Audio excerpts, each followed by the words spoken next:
घाटशिला उपचुनाव में बीजेपी की तरफ से बाबूलाल सोरेन को प्रत्याशी बनाया गया है। चंपई सोरेन के बेटे हैं बाबूलाल सोरेन और चुनावी मैदान में लगातार बने हुए हैं। पिछली बार विधानसभा चुनाव में भी इन्होंने किस्मत आजमाया था और अच्छी टक्कर दी थी। इस बार फिर से उपचुनाव में वो आमने सामने होंगे, लेकिन इस बार रामदास सोरेन नहीं बल्कि उनके बेटे सोमेश सोरेन होंगे। तो किस तरह बाबूलाल सोरेन की तैयारी है, एक्स सीएम चंपई सोरेन का कितना साथ उन्हें मिल रहा है, कितना असर इसका इस सीट पर होगा, उसके बारे में तो हम चर्चा करेंगे ही। लेकिन बीजेपी की तरफ से तैयारी क्या है, कौन कौन से दिग्गज नामांकन में जुटेंगे, सभा में कौन पहुंच रहे हैं, स्टार प्रचारक कौन है, इसकी जानकारी के लिए हमारे साथ करिश्मा हमारे साथ जुड़ी हुई हैं।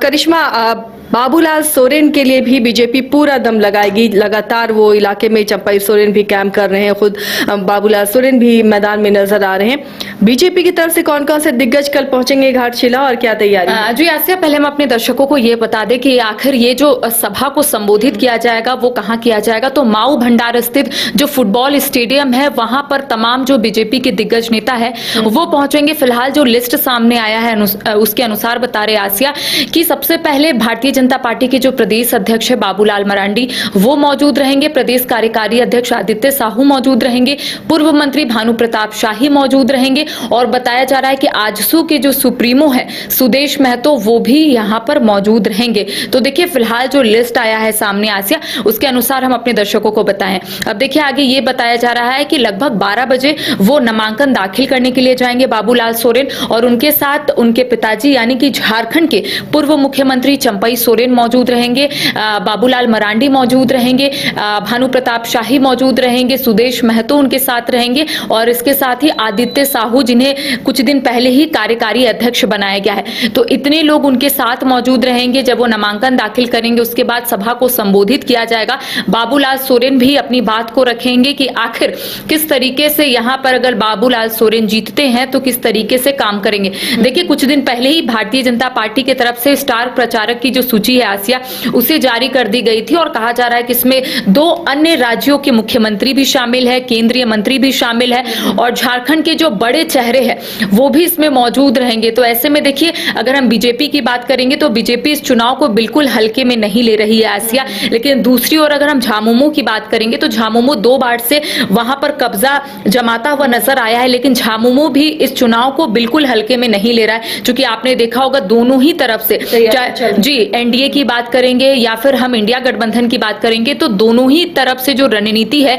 ये लगातार बनाई जा रही है। और कल जब बाबूलाल सोरेन नामांकन दाखिल करेंगे उसके बाद जब सभा को संबोधित किया जाएगा माऊ भंडार स्थित फुटबॉल स्टेडियम में तो वहां पर बीजेपी के कई बड़े चेहरे मौजूद रहेंगे। और देखिए जब झारखंड में विधानसभा का चुनाव चल रहा था आसिया तो उस वक्त चंपई सोरेन को भी टिकट मिला था बीजेपी की तरफ से और उनके जो बेटे हैं बाबूलाल सोरेन वो भी चुनावी मैदान में उतरे थे। हालांकि उस वक्त चंपई सोरेन अपने में बिजी थे चूंकि वो भी चुनावी मैदान में थे और वो ज्यादा जो है वो बाबूलाल सोरेन तरफ नहीं देख पाए थे कि आखिर वो किस तरीके से सभा कर रहे हैं, आखिर किस तरीके से वो प्रचार प्रसार कर रहे हैं और आखिर उनके मुद्दे क्या है। लेकिन इस बार देखिए चूंकि ये उपचुनाव है और खुद चंपई सोरेन ने जीत हासिल कर ली है तो इस बार उनका पूरा फोकस होगा कि कैसे बाबूलाल सोरेन को क्षेत्र के बीच या फिर जनता के बीच लेकर जाए, आखिर बीजेपी के मुद्दे क्या होंगे, आखिर वो जीतते हैं तो किस तरीके से काम करेंगे। क्योंकि ये माना जाता है कि एक बड़ा चेहरा है चंपई सोरेन कोल्हान में, तो कोल्हान की जनता उन्हें बखूबी से जानती है और यही वजह है कि उनका कहना है कि वो इस चुनाव को बिल्कुल भी हल्के में नहीं लेना चाहते हैं। क्योंकि देखिए मैंने आपको पहले ही कहा आसिया कि बाबूलाल सोरेन का जो राजनीतिक भविष्य है वो इसी चुनाव के परिणाम से ही तय होगा। तो कह सकते हैं कि चंपई सोरेन इसको भी हल्के में नहीं ले सकते हैं। और जो स्टार प्रचारक की सूची जो जारी की गई है आसिया उससे हम ये जरूर समझ सकते हैं कि बीजेपी पूरे दमखम के साथ इस बार चुनावी मैदान में उतर रही है। एक भले ही प्रत्याशी है लेकिन जो स्टार प्रचारक है वो कहीं ना कहीं जनता से मिलेंगे, सभा को संबोधित करेंगे और ये बताने की कोशिश करेंगे कि अगर बाबूलाल सोरेन जीतते हैं तो इस क्षेत्र का किस तरीके से विकास होगा, आखिर मुद्दे क्या होंगे। इसके साथ ही उनका यही कहना था क्योंकि बाबूलाल सोरेन का कई मर्तबा आपने इंटरव्यू भी देखा होगा आसिया और कई मर्तबा वो मीडिया के सामने आकर सिर्फ यही बोलते हैं कि वो घाटशिला को बहुत नजदीक से देखे हैं, वहां के विकास को किस तरीके से और गति मिले, किस तरीके से वहां के लोग जो है वो आगे बढ़े और एक कह सकते क्षेत्र का कह सकते हैं विकास किस तरीके से आगे बढ़े, तमाम चीजों को लेकर वो हमेशा से ही बोलते हुए नजर आए। और उनका कहना है कि भले ही वो इससे पहले चुनावी मैदान में, चूंकि झारखंड में विधानसभा का चुनाव चल रहा था उस वक्त वो जरूर चुनावी मैदान में थे, लेकिन उनका कहना था वो मेरा फर्स्ट टाइम था, लेकिन उन्होंने काफी एक्सपीरियंस कर लिया है, काफी अनुभव उन्होंने गेन कर लिया है। तो ऐसे में उनका कहना है कि उन्हें पता है कि जनता के बीच में किस तरीके से जाना है, आखिर क्या क्या मुद्दे जो है वो रखने हैं। चूंकि झामुमो के तरफ से योजना बनाई गई है, आसिया की सरकार के तरफ से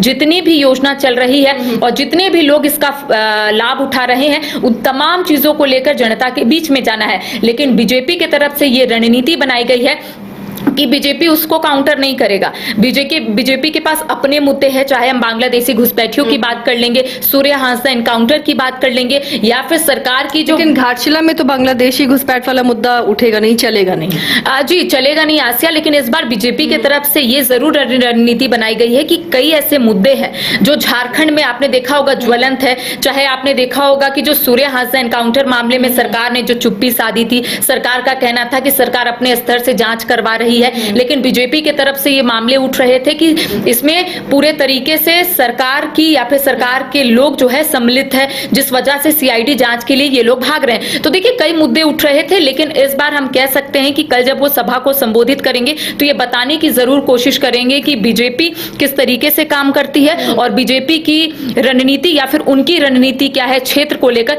ये जरूर वो बताने और समझाने की कोशिश करेंगे। चलिए, तो दिलचस्प मुकाबला होगा। घाटशिला उपचुनाव में भी किसी की प्रतिष्ठा दांव पर है तो किसी के लिए लिटमस टेस्ट है, तो नजर हमारी भी बनी रहेगी। आप देखते रहिए न्यूज़ 22 को। अरे कहाँ चले सुबह सुबह? अरे चिंटू इंजीनियर, घर बन रहा है ना, टीएमटी रिबार लेना है। कौन सा? कोई भी सस्ता वाला। और नया फोन? हाँ। ये कैसे लिया? ये स्टोरेज, कैमरा, डिस्प्ले सब चेक करके लिया है। अच्छा, तो फोन के लिए इतना रिसर्च और घर के लिए? मतलब टाटा स्टील आशियाना पे रिसर्च करोगे तभी पता चलेगा कि टाटा टिस्कॉन 550 SD में है बेहतर ताकत और लचक, जो आपके घर को दे सुरक्षा के साथ सेविंग्स भी। क्या हुआ? पहले रिसर्च करनी है ना। टाटा टिस्कॉन 550 SD, समझदार बने, बेहतर चुने।